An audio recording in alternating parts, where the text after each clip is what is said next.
Welcome back, travelers. If it isn't the world's richest welfare recipient throwing a tantrum about checks notes, people receiving government assistance. That's right, folks. Elon Musk, the man whose companies have sucked up at least $18 billion from US taxpayers like a Dyson on steroids, is out here calling struggling Americans the parasite class, because irony is apparently not something billionaires have time for. But wait, it gets better. Not only is Musk gleefully celebrating the gutting of federal programs, but he's also live tweeting the whole process like a kid with a magnifying glass frying ants on the sidewalk. From his dystopian pet project, the Department of Government Efficiency, DOGE, because of course he named it that, Musk has unleashed a squad of over-caffeinated Gen Z interns with names like Big Balls, no, really, to harass federal employees and decide which agencies to axe next. Cutting everything he calls government waste. Except when it benefits him. Now, let's talk about what exactly is getting slashed. Musk's hit list includes $9 million in Department of Education contracts, because who needs education when you have Twitter arguments? $1 billion in DEIA programs, so much for diversity in the workplace. The U.S. Agency for International Development, because apparently humanitarian aid is a frivolous expense. But here's the kicker. While Musk is parading around pretending to be the king of fiscal responsibility, his own businesses, Tesla and SpaceX, continue to feast on billions of taxpayer dollars.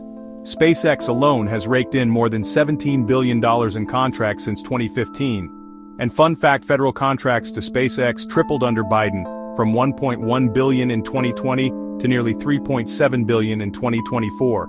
But somehow, it's the disabled veteran on food stamps who's the problem?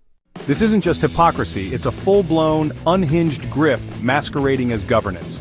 Musk is actively dismantling federal programs that tens of millions rely on, while ensuring that his own pipeline of taxpayer cash remains untouched. And the best part? He's laughing about it. He's openly mocking the very people who in many cases supported the administration that gave him the keys to the kingdom. Take Skylar Holden, a first-generation Missouri farmer who went viral for realizing too late that cutting USDA programs means his farm is screwed. When the funding he depended on suddenly disappeared, Musk added insult to injury by labeling him a parasite.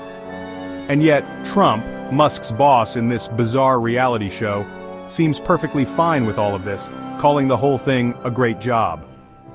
Of course, he's not the one losing his paycheck or watching his farm go under.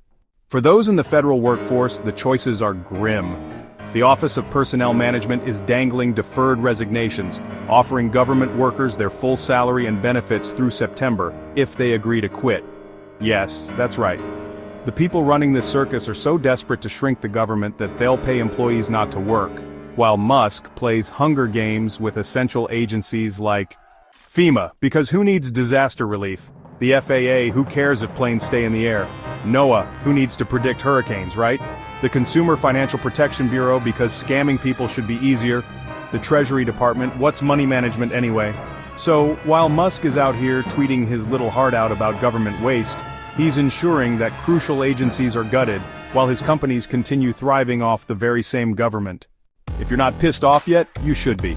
This is class warfare, plain and simple. The world's richest man, whose entire empire was built on government subsidies and contracts, is now leading the charge to strip everyday Americans of their basic needs, all while lining his pockets with taxpayer cash. So the next time you hear Musk rant about parasites, remember, he's the biggest one of all. Only his version of government assistance comes with a lot more zeros.